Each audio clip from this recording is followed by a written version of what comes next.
கிறிஸ்துவுக்குள் பிரியமானவர்களே, இந்த ஆசீர்வதிக்கப்பட்ட செப்டம்பர் மாதம் 10ஆம் நாளிலும் தினம் ஒரு இறைவாக்கின் வழியாக உங்கள் ஒவ்வொருவரையும் சந்திப்பதில் மிக்க மகிழ்ச்சி. இன்றும் கூட நாம் தியானிக்க இருக்கிற வார்த்தை நீதிமொழிகள் 22ஆம் அதிகாரம் 24ஆம் வசனம். எரிச்சல் கொள்பவனோடு தோழமை கொள்ளாதே. ஆமேன். நம்முடைய குடும்பத்தை எடுத்துக்கொண்டால் சரி, அல்லது நம்மளுடைய உறவினர்கள் நண்பர்கள் கூட்டத்தை எடுத்துக்கொண்டால் சரி, சில பேர் நீங்கள் எவ்வளவுதான் அவர்களுக்கு புத்தி சொன்னாலும் அறிவுரை சொன்னாலும் அவர்களுடைய முன் கோபத்தை அவர்களால் விட முடியாது.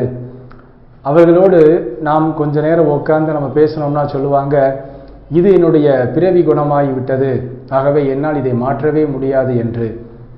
ஆனால் அந்த முன் கோபமானது அடுத்து எரிச்சலாக வளரும். அந்த எரிச்சலாக வளரும் பொழுது தான் என்ன செய்கிறோம், என்ன நினைக்கிறோம், என்ன முடிவெடுக்கிறோம் என்கிற நிதானம் தவறி தவறான முடிவுகள் எடுக்கக்கூடிய சூழ்நிலைக்குள்ளாக அவர்கள் தள்ளப்படுவார்கள். இப்படியான நபர்களோடு, இப்படியான தன்மை கொண்டவர்களோடு நம்முடைய தோழமை இருந்தால் அவர்களோடு இனிமேல் நீ தோழமை கொள்ளாதே என்று சாலமோன் ராஜா இன்றைய வாக்கு மூலமாக நமக்கு ஆலோசனை கொடுக்கிறார்.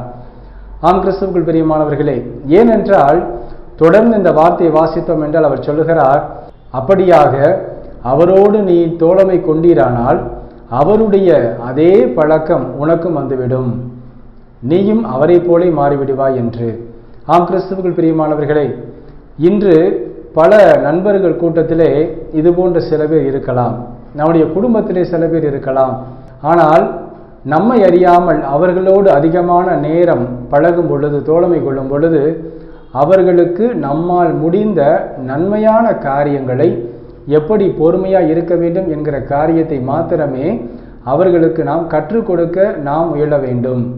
அவர்களுக்காக நாம் தினமும் ஜெபிக்க வேண்டும். ஏசப்பா, அவர்களுக்குள் இருக்கிற அந்த எரிச்சலின் ஆவியை எடுத்து போடுங்க என்று. அதே போல அவர்களிடம் எந்த விஷயத்தை பேசினால் அவர்கள் கோபம் கொள்வார்களோ அந்த விஷயத்தை அவர்களிடம் பேசுவதற்கு நாம் தவிர்க்க வேண்டும்.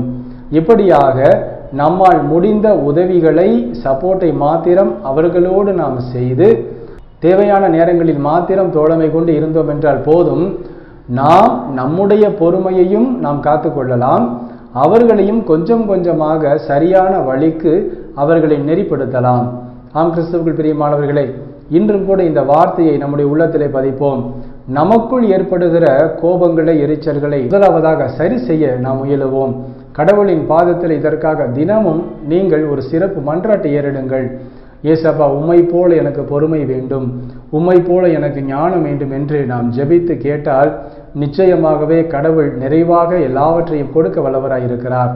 ஆகவே கிறிஸ்துவுக்குள் பிரியமானவர்களே, நாமும் எப்பொழுதும் பொறுமையோடு எல்லா காரியங்களையும் செய்ய, நிதானிக்க கடவுளிடம் கேட்டு மன்றாட வேண்டும். நம்மை சுற்றியுள்ள மக்களும் மனம் மாற நம்மால் முடிந்த உதவிகளை மாத்திரம் செய்து அவர்களோடு தேவையான தோழமை கொண்டு நம்மிடம் இருக்கிற பொறுமையை அவர்கள் கற்றுக் கொடுக்க நாம் முயல வேண்டும். ஆமேன். நாம் ஜெபிப்போமா? அன்புள்ள இயேசு மகாராஜாவே, எங்கள் அன்பு தகப்பனே, இந்த ஆசீர்வதிக்கப்பட்ட புதிய நாளுக்காக உமக்கு கோடான கொடி நன்றி அப்பா. இந்த நாளிலும் நாங்கள் பெற்றுக்கொண்ட இந்த ஆலோசனையின் படியாகவே எப்பொழுதும் நாங்கள் எல்லாவற்றிலும் பொறுமையோடு இருந்து ஒவ்வொரு செயல்களையும் வெற்றிகரமாக செய்ய, சமாதானமாய் செய்ய எங்களுக்கு கற்றுத்தாரும் அப்பா. இன்றும் தன்னுடைய பிறந்த நாள் மற்றும் திருமண நாளை கொண்டாடும் அது பிள்ளைகள் ஒவ்வொருவரையும் தகப்பன் நிறைவாய் ஆசீர்வதித்து எல்லா நன்மைகளினாலும் நிரப்பிட அர்ப்பணித்து ஜெபிக்கிறோம். இயேசு கிறிஸ்துவின் விலையேறப்பட்ட நாமத்தில் ஜெபிக்கிறோம் எங்கள் ஜீவனுள்ள நல்ல பிதாவே, ஆமேன். கிறிஸ்துவுக்குள் பிரியமானவர்களே, இன்று நாம் கற்றுக்கொண்ட இந்த வார்த்தை நிச்சயமாகவே பலருக்கும் பிரயோஜனமாக இருக்கும் என்று நான் நம்புகிறேன். ஒவ்வொரு நாளும் பொறுமையோடு எல்லா காரியங்களையும் செய்ய நாம் முயற்சிப்போம். எப்பொழுதும் கடவுளின் சமாதானத்தை நம்முடைய உள்ளத்திலே நாம் வைத்து எல்லாவற்றையும் சந்தோஷமாக செய்வோம். ஆமேன். God bless you.